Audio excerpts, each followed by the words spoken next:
Hey, I am Claire Dracott. I'm the head of user experience and design at News UK. So at News UK, we are a media organisation that is home to some of the really well-known media brands within the UK. So we have the Times and the Sunday Times, the Sun, and wireless apps. So some of the radio stations like TalkSport and Virgin Radio. So, my role here is to really look at continuously improving the experiences of our digital products and really ensuring that they meet the needs of our customers. So, I've been at News for a good few years now, but my background has always been in design. So, I did art, photography, and graphics at A level, and then I went on to do graphic design at university. When I was at uni, user experience wasn't really a thing. It wasn't really a known profession. So I started out my career just in design, and I was looking at that for print and digital products. And I started my career at Condé Nast, and that was where I was kind of working across both. But I then moved to News UK and joined the design team, and that was where I mainly focused on digital products. So the big question that I'm sure some of you are wondering is what actually is UX? So UX stands for user experience, and without knowing it, we all do user experience to some extent. So we're all kind of constantly thinking about it. And it's not really a new thing. It's been around for quite some time. And it kind of comes to light in all different shapes. So it can be anything from digital products, but also it can be physical objects as well, where you think about UX. And really the main thing here is just making things easy to use. So I've got a couple of examples around really poor UX shown in kind of physical objects. So the first one being a lift. So obviously going in, it should be as simple as choosing the floor that you want to get to. And this example shows a very confusing lift space with lots of different numbers, all potentially wrong in the wrong order, but also showing kind of duplication. So you've almost got the number as a sign itself, but then a button as well, which has the number within the button. So you've almost got like two duplications of pretty much the same thing, which makes it feel quite overwhelming and not really needed. So that's really poor UX. And another example of this is probably one that you've already seen before, but is a door actually with a sign that says pull. However, the door doesn't have any handles, so impossible to actually pull.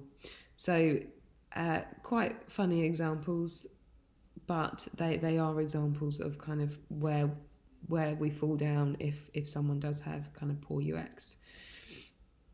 So that's the kind of I guess examples in the physical space, but actually digital differs quite a lot. And there's lots of different touch points that you need to think about when designing for digital products. So the first one really is kind of who our customers are. That's the heart of it, our customers. So really thinking who they are, what their needs are, and what they really want from our products. As well as the customers that are naturally going to use the products, you also need to think about other kind of target audience that you might be aiming at. Alongside that, it's then kind of where your customer might be when they're using this product. So one example could be if it's a recipe app, say, the user is more than likely going to be in the kitchen, probably actually following this recipe, probably with both hands kind of cooking away. So not going to have any hands free. So just thinking about the situation that they're going to be in when they're using it and making it fit for their needs. We also need to think about the amount of devices that someone might have. So it's not as simple as just designing for that one device now. It might be in the morning, they're on their mobile, lunchtime, they're at work maybe, and they're already on their laptop or their desktop. So really thinking about kind of how the experience flows between them and what devices they're going to be on at what time of day. which is really key. Alongside that is kind of the channels in as well. So are they going to always come directly to your app, or do you need to kind of prompt them and remind them, or even think about kind of presence on social media sites, or even starting to think about SEO, how we can kind of rank higher in that aspect. And then lastly, I think it's really thinking about that onward journey as well. So thinking about how we engage with users. So not only kind of we've got a goal that we want them to do. So it might be we want them to read an article within the news site, but actually what's that onward journey? What else do you want them to do? How can they start building habit and really engaging further with the products? So they're just a few elements from a kind of digital experience that you really need to kind of factor in. But the main thing really is knowing your audience and their key behaviours and their key drivers, and why they use your digital products. And that's why industries now have that kind of team of experts in this field, really kind of constantly thinking about this, being the voice of the customer and really pushing the products forward. So for me, user experience is about designing products that are useful, easy to use and delightful to interact with, and particularly in that order.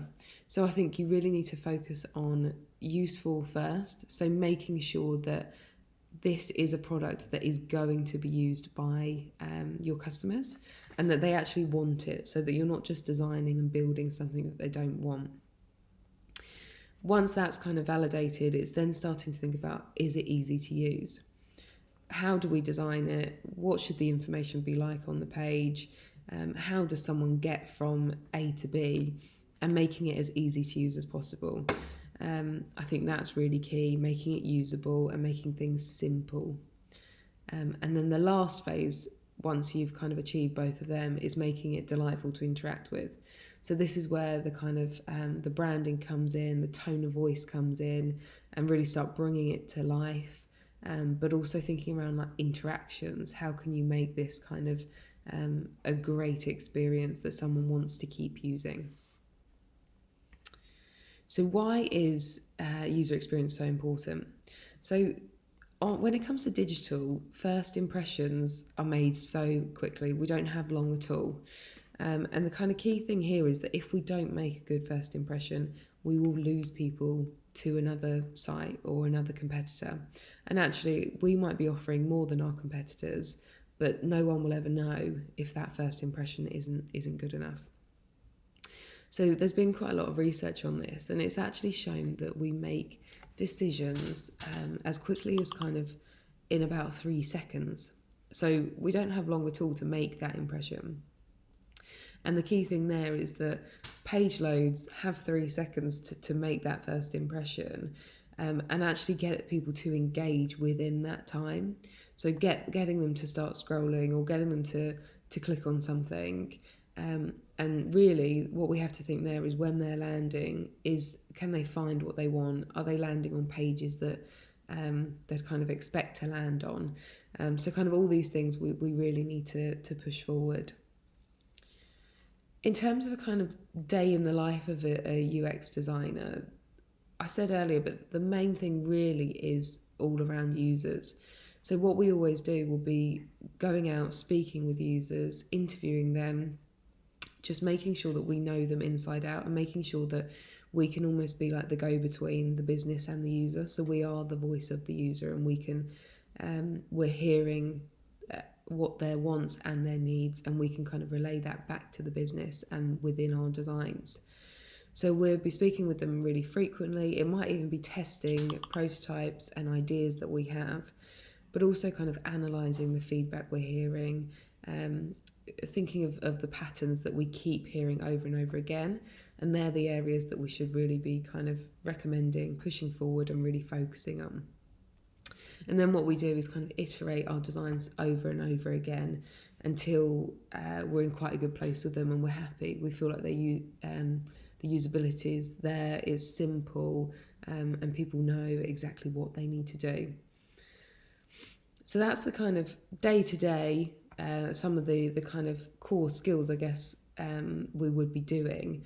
However, soft skills are a massive part of the role as well. So making sure that not only, yes, you're a great designer, you have a great eye for detail and you love doing it, but also those soft skills, particularly when it comes to kind of communicating with people, talking with people, making people feel quite relaxed so that they do open up, and really tell you quite honest feedback. But also being able to communicate really well with the team and stakeholders so that everyone can get on the same page and behind the approach and the designs that we are creating. So some of the top tips that I have to actually get into this kind of UX career would be, first of all, really being excited about kind of problem solving. So you're not always going to get given the problem. You almost need to go out and look for what some of these problems might be in the digital space and really think about what the problem is, how you might go about solving it, before you even start really getting kind of to that creativity side. I also think it's kind of really caring about users, so having that kind of empathetic side, really thinking about them, putting yourself in their shoes, and really kind of driving forward their voice and what they want from a digital point of view, and really being user-centered. I also think kind of creativity, so having that naturally is so important within this field. So having that kind of creative space and wanting to kind of be sketching a lot, coming up with lots of ideas, but also not being too precious about the work, allowing people to kind of feed in, learning from other people, but also openly asking for feedback and kind of accepting criticism, because there will be quite a lot of opinions, because it's so visual. People are always looking at something, you're going to get these opinions. So making sure you're kind of quite open to kind of taking things on board. And then also really reaching out to kind of other designers, or even just kind of getting on, reading a lot of kind of blogs or UX websites that we have out there. Keep learning from them, meeting new people, attending events, and really kind of growing your knowledge, but also your network within that space. Thanks so much.